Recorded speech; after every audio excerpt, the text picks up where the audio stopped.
그때에 서기관과 바리새인 중 몇 사람이 말하되 선생님이여 우리에게 표적 보여주시기를 원하나이다. 예수께서 대답하여 이르시되 악하고 음란한 세대가 표적을 구하나 선지자 요나의 표적밖에는 보일 표적이 없느니라. 요나가 밤낮 사흘 동안 큰 물고기 뱃속에 있었던 것 같이 인자도 밤낮 사흘 동안 땅 속에 있으리라. 심판때에 니누의 사람들이 일어나 이 세대 사람을 정죄하리니 이는 그들이 요나의 전도를 듣고 회개하였음이거니와 요나보다 더 큰 이가 여기 있으며 심판때에 남방 여왕이 일어나 이 세대 사람을 정죄하리니 이는 그가 솔로몬의 지혜로운 말을 들으려고 땅 끝에서 왔음이거니와 솔로몬보다 더 큰 이가 여기 있느니라. 더러운 귀신이 사람에게서 나갔을 때에 물 없는 곳으로 다니며 쉬기를 구하되 쉴 곳을 얻지 못하고 이에 이르되 내가 넣은 내 집으로 돌아가리라 하고 와보니 그 집이 비고 청소되고 수리되었거늘 이에 가서 저보다 더 악한 귀신 7을 데리고 들어가서 거하니 그 사람의 나중 형편이 전보다 더욱 심하게 되느니라. 이 악한 세대가 또한 이렇게 되리라. 예수께서 무리에게 말씀하실 때에 그의 어머니와 동생들이 예수께 말하려고 밖에 섰더니 한 사람이 예수께 여짜오되 보소서 당신의 어머니와 동생들이 당신께 말하려고 밖에 서 있나이다 하니 말하던 사람에게 대답하여 이르시되 누가 내 어머니이며 내 동생들이냐 하시고 손을 내밀어 제자들을 가리켜 이르시되 나의 어머니와 나의 동생들을 보라. 누구든지 하늘에 계신 내 아버지의 뜻대로 하는 자가 내 형제요 자매요 어머니이니라 하시더라. 할렐루야. 2월 11일 수요일 하나님의 뜻대로 살기 위해 예배의 자리에 나오신 모든 성도님들을 진심으로 축복합니다. 오늘 본문 말씀은 마태복음 12장 38절에서 50절까지의 말씀입니다. 마태복음 12장 그리고 이전부터 예수님께서는 계속해서 병자를 고치시고 귀신을 쫓아내시는 등 많은 이적을 일으키셨습니다. 그러나 오늘 본문 말씀인 38절 말씀에서 바리새인들과 율법학자들이 예수님께 표적을 더 요구하고 있습니다. 이에 예수님께서는 악하고 음란한 세대가 표적을 구한다고 말씀하십니다.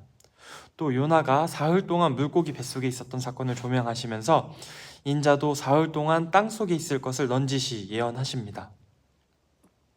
요나와 솔로몬을 언급하시면서 이들보다 더 큰 이가 바로 여기에 너희 눈앞에 있다고 직접 알려주시고 계시죠. 그리고 충분히 기적을 일으키셨음에도 불구하고 더 확실한 증거로서 기적을 보여달라고 끊임없이 요구했던 바리새인들과 서기관들을 향해 더 본질적이고 지혜로운 대답을 하시고 계십니다. 그러면서 또 말씀하시기를 충분히 봤음에도 돌이키지 않으며 정죄하는 이들을 더러운 귀신이 나갔다가 7귀신을 데리고 다시 돌아온 집으로 비유하십니다. 더러운 귀신은 나가서 자기보다 더 사악한 다른 귀신들을 7이나 데리고 와서 살고 그렇게 되면 그들의 마지막은 훨씬 더 나빠질 것인데 더 표적을 구하는 그 악한 세대들을 가리켜 이들도 결국 이렇게 될 것이라고 말씀하십니다. 제가 군 생활을 하면서 겪었던 일입니다. 선임들과 동기는 되게 지독한 안티크리스천이었고 심심할 때마다 저를 불러서 신학적인 질문을 하곤 했습니다. 근데 저는 주님을 구주로 영접한 지 6개월째 되지 않아서 군대에 입대했던 터라 주님과 성경에 대해 잘 알지 못하는 것 투성이었습니다. 그럼에도 최선을 다해 답해주려 나름대로 노력을 했는데 그렇게 설득하다 보면 이들도 언젠가 주님을 만날 수 있지 않을까 하는 순수한 마음에서였습니다.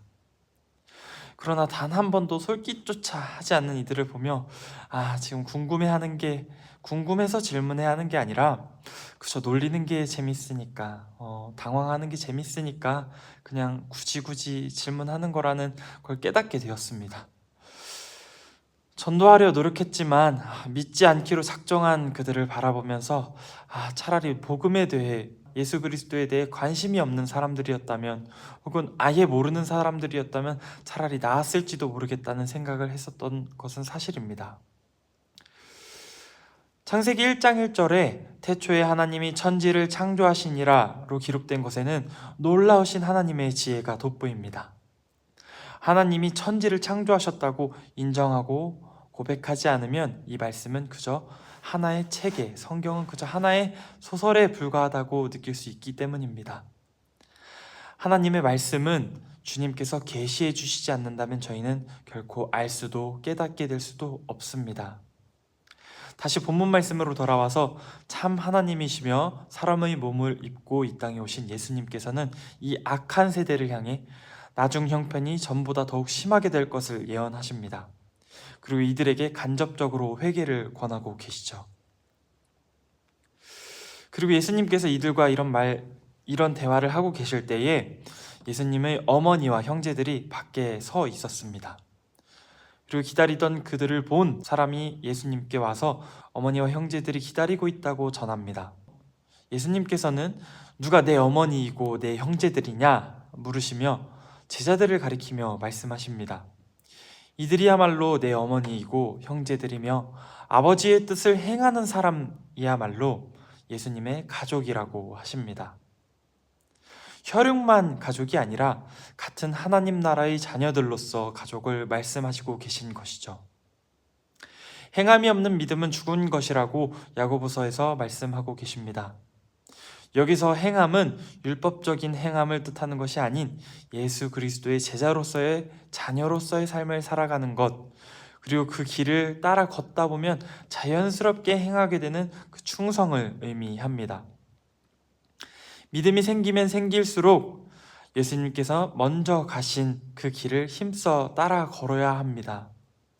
비록 가시밭길일지라도 십자가를 참으신 예수님을 깊이 생각하며 함께 가자고, 함께 걷자고, 동행하자고 말씀하고 계시는 주님 손 꼭 붙잡고 걸어가야 합니다. 표적을 구하는 악한 이 세대를 본받지 않고 오직 예수 그리스도 한 분만 의지하며 함께 손잡고 나아가는 저와 여러분 되시길 주님의 이름으로 축원합니다. 결론입니다. 사랑하는 언덕이 신흥교회 가족 여러분, 그간 저희는 함께 주님이 이루신 수많은 큰 일들을 함께 보아왔고 주님의 자녀로서 함께 성장해왔습니다. 믿음의 경주를 함께하는 동반자들로서 끝까지 예수 그리스도 한 분만 바라보며 나아가는 저와 여러분 되시길 진심으로 축원합니다. 기도하시겠습니다.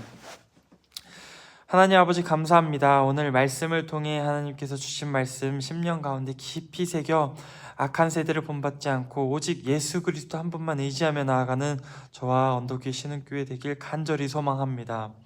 하나님 아버지께서 계시하시고 깨닫게 하시지 않으면 저희는 알 턱이 없습니다. 주님의 긍휼과 은혜를 구하오니 오늘 하루를 살아갈 힘과 그리고 한 주를 살아갈 힘, 그리고 삶 속에서 예수 그리스도를 본받으며 살아갈 수 있는 그 원동력을 우리에게 허락하여 주시옵소서. 그리하여 우리가 함께 열방과 다음 세대를 예수 그리스도의 그 십자가를 통하여 주님 안에 한 몸 된 교회 공동체 되길 간절히 소망합니다. 그렇게 이끄실 우리 주님을 기대하며 이 모든 말씀 주 예수 그리스도의 이름으로 기도 올려드립니다. 아멘.